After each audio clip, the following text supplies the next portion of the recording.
Hey guys, my name is Carly McDott, and the other day when my husband and I were walking the dog around our neighborhood, we came across one of our free small little libraries, and on one of the shelves was this box set of the 12 best loved little golden books. So I snagged the box for us so that I could read them to all of you, because during this time of quarantine, I know some teachers and parents have been asking folks to guest read stories for their kids.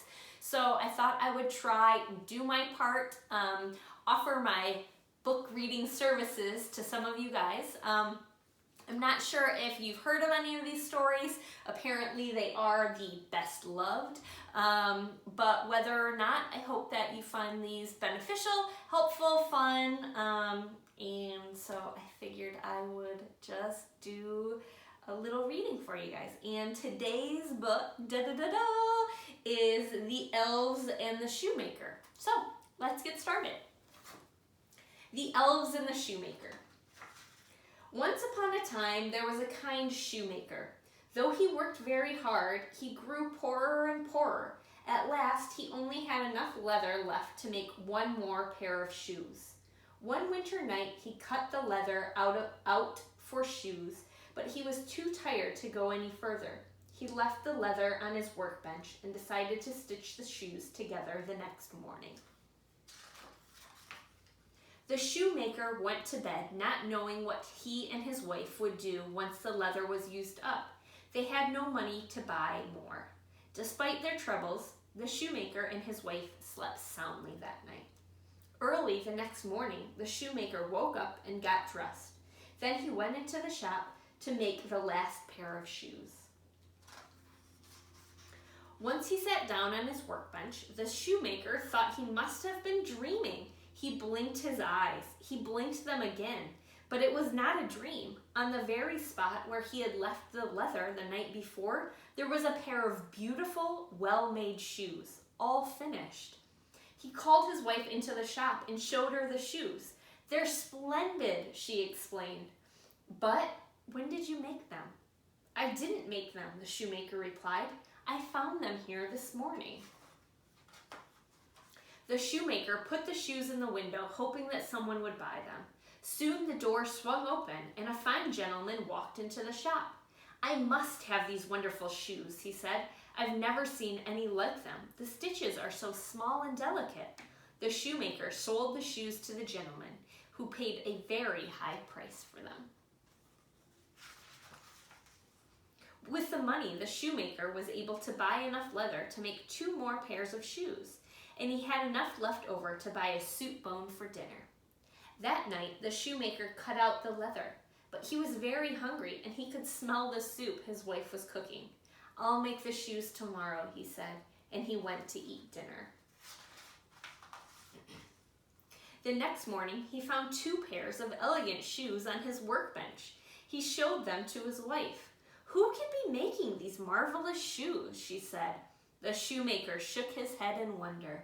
Once again, the shoemaker placed the shoes in the window. He didn't have to wait long before the door of the shop swung open. This time there were 2 customers, and they both paid handsomely for the fine shoes. Now the shoemaker had plenty of money to buy leather for 4 more pairs of shoes. Things went on this way for some time. Every night the shoemaker cut the leather and went to sleep, and every morning he found more beautiful shoes on his workbench. The shoemaker and his wife were no longer poor. They sold so many pairs of shoes that little by little they began to save some money. One evening, the shoemaker said to his wife, "It's nearly Christmas, and we still don't know who is sewing all of these shoes for us. We can't go another day without finding out who it is." So together, the shoemaker and his wife thought of a plan. Instead of going to sleep that night, they hid behind a curtain in the shop. At midnight, 2 tiny elves skipped through the door into the room. The shoemaker and his wife watched in amazement as the elves quickly began to stitch and sew. Soon the bench was filled with handsome new shoes. But the moment their work was finished, the elves vanished. The shoemaker and his wife were astonished. They decided they must do something for the tiny creatures who had been so kind to them. The elves were not wearing any coats or hats or shoes, said the wife. The poor little things must get very cold at this time of the year. So the shoemaker and his wife made 2 tiny suits of clothes for the elves. The next night, they laid the little clothes they had made on the table. Then they hid behind the curtain once again. Just at midnight, the elves came into the shop. When they saw the clothes, they were overjoyed. They hurried to try on the outfits and found that everything fit them perfectly. In their brand new clothes, the elves danced around the room and sang a merry song. At last, the elves danced out the door of the shoemaker's shop, never to return again.